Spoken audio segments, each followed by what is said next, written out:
మీరు కొత్తగా business start చేయాలనుకుంటున్నారా? మార్చ్ 16-17 హైటెక్స్ లో ఫ్రాన్సెస్ ఇండియా బిగ్గెస్ట్ ఫ్రో ఎక్స్పో. నమస్తే రమ్మగారు. నమస్తే జయ. చందమామ కథ ఏదైనా చెప్తారండి? విచిత్రమైన వ్యాధి కథ చెప్తాం.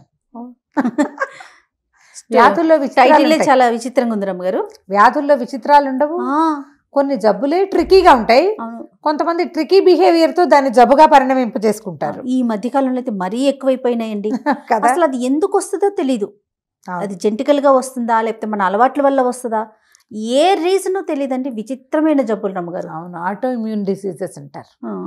ఎందుకు వస్తాయి? పిల్లలు చూస్తాక నున్నగా శుభ్రంగా పళ్ళల్లే ఉంటారు. సడన్ గా వాడికి ఏదో జబ్బు చేస్తుంది. ఎందుకు అలా వచ్చిందో ఎవరికి తెలీదు. ఓహో, డబ్బులు ఖర్చు అయిపోతాయి, పిల్లలేమో వెళ్ళిపోతారు, అమ్మా నాన్నలకి పాపం. అవునండి, లోకాన్ని మిగిల్చి వెళ్ళిపోవటమే. అబ్బో, పెద్దవాళ్ళకు కూడా అలాగే వస్తున్నాయి క్యాన్సర్.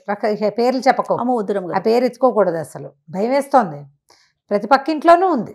అవునండి. ఈ విచిత్రమైన వ్యాధి ఇంకా విచిత్రమైంది. ఒక ఊళ్ళో, పల్లెటూరులో ఓ సాయమ్మ, రంగన్న భార్యాభర్తలు ఉన్నారు. వీళ్ళు ఏంటంటే కొంచెం పెద్దవాళ్ళు అయిపోయారు, మధ్య వయస్సు దాటారు, పిల్లలు కలగల. వాళ్ళిద్దరే ఉంటుండేవాళ్ళు. ఏదో చిన్న పొన్న వాదనలు మొదలుపెట్టి చిలికి చిలికి గాలివానయ్యి ఆ రంగన్న పెళ్ళాన్ని 4 కొట్టి రుసరుసలాడుతూ బయటికి వెళ్ళిపోయేవాడు. ఎప్పుడూ దెబ్బలు తినేది. మళ్ళీ సాయంత్రం మామూలుగానే ఉంటాడు. ఓకే. ఈ దెబ్బలు తిని తిని తిని ఒక దశలో అనిపించిందంటే ఎప్పుడైనా వీడిని కూడా చితకొట్టిచ్చేయాలి. ఇటీవల కాలంలో ఈ మాటలు వింటున్నాం.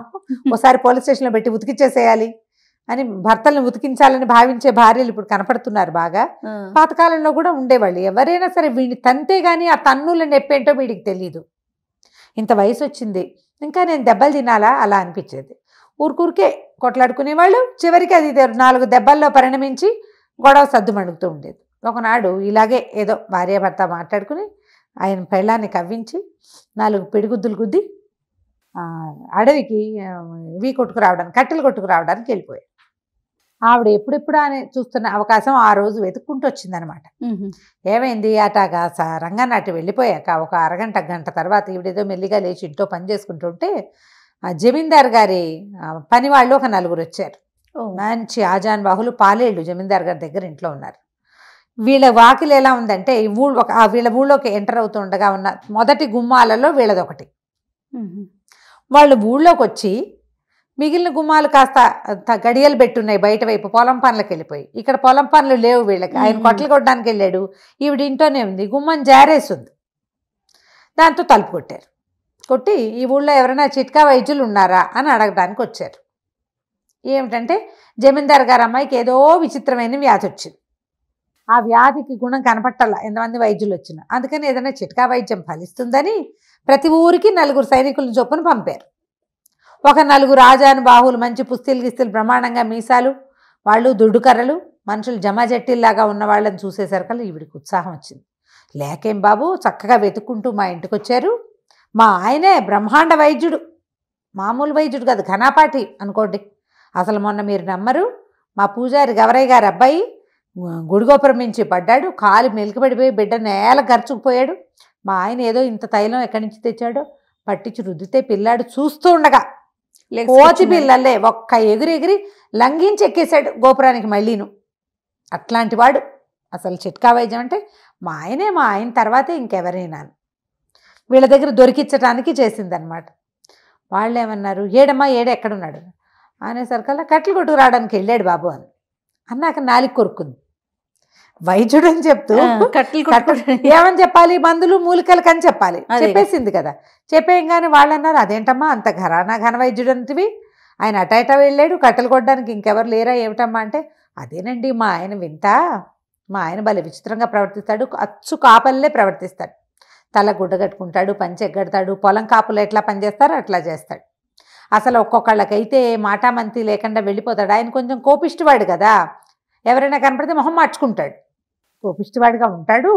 దానికి తోడేమో ఈ మందులు మాకులు ఇవ్వకుండా కూడా వెళ్ళిపోతుంటాడు. వైద్యం చేయించుకున్న వాళ్ళతో కూడా మాట్లాడు. ఇవాళ రేపు పెద్ద వయసు వచ్చేసరికల్లా అట్లాంటి లక్షణం వచ్చింది. కానీ వైద్యం మాత్రం ప్రచండంగా అఖండంగా చేస్తాడని బాగా ఎక్కించింది. వీళ్ళన్నారు, సరేలేమో ఏ పక్కకి వెళ్ళాడు చెప్పు, మేము పోయి వెతుక్కొస్తాం. మనిషి ఎంతవాడు ఏంటంటే 50 దాటిన వాడు, ఓ ఇట్టా అట్టా ఉంటాడని, ఓ పంచె కట్టుకుని ఉంటాడు, కట్టెలు కొడుతుంటాడు, వెళ్ళండి. వీళ్ళేమో ఆయన వెతుక్కుంటూ పోయారు. వెతుక్కుంటూ పోతే ఈయన పొద్దున మంచి ఉద్రేకంలో ఈవిని కొట్టాడు కదా, ఆ స్పీడులో బోల్డ్ అని వల్లమాలనన్ని కట్టెలు కొట్టేశాడు. ఓహో. అవి కర్రతో ఒక తాడుతోటి మూడేయటానికి ప్రయత్నం చేస్తుండగా ఈ నలుగురు ఆజానుబాహులుగా ఉన్న పని వాళ్ళు చేరారు. అయ్యా మీరేనండి రంగన్న గారు, ఫలానా సాయమ్మ గారి మొగుడు, ఫలానా ఇంటి వాళ్ళు మీరేనా అన్నారు.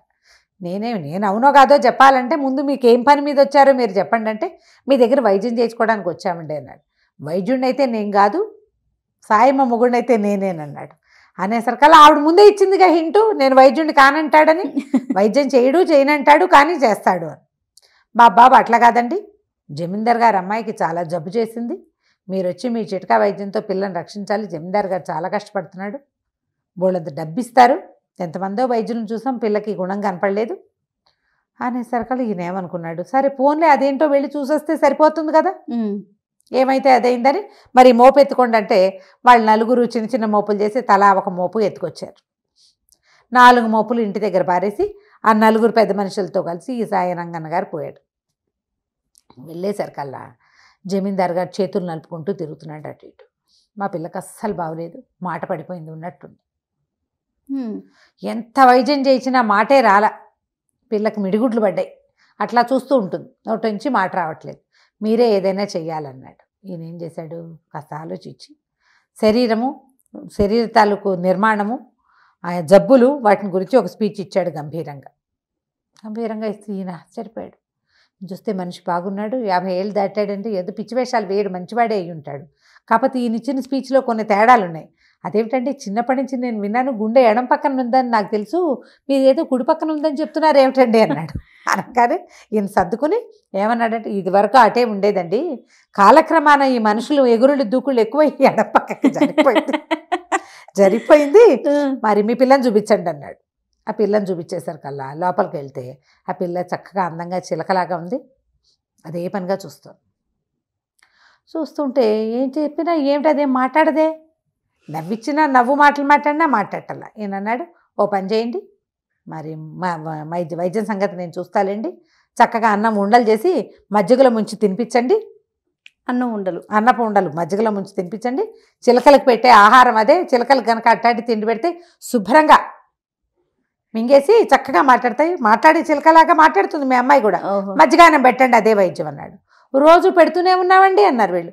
మీరు ఎట్టా పెడుతున్నారు అంటే, ఏముంది అన్నం పిసికేసి మజ్జిగ పోసి పలచగా చేసి పెడుతున్నాం. కాదు, నేనేం చెప్పాను, అన్నం ఉండలు చేసి మజ్జిగలో ముంచి పెట్టమన్నాను, ఇలా పెట్టండి గుణం కనపడుతుంది, వెళ్ళొస్తానన్నాడు.